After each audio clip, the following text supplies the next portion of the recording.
Në vitin 1769, në qytetin bregdetar Kaval, lind një djalë shqiptar që historia do ta njohë si Muhammed Mehmet Ali Pasha, babai i Egjiptit modern. Pas pushtimit të Napoleonit, Egjipti mbeti në kaos.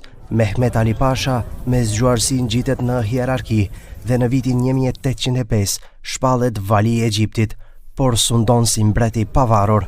Ndërtoi ushtrinë më moderne të lindjes, reformoi bujqësinë, industrinë, arsimin, dërgoi të rinj në Francë për të mësuar shkencat e reja, një vizionar i vërtet.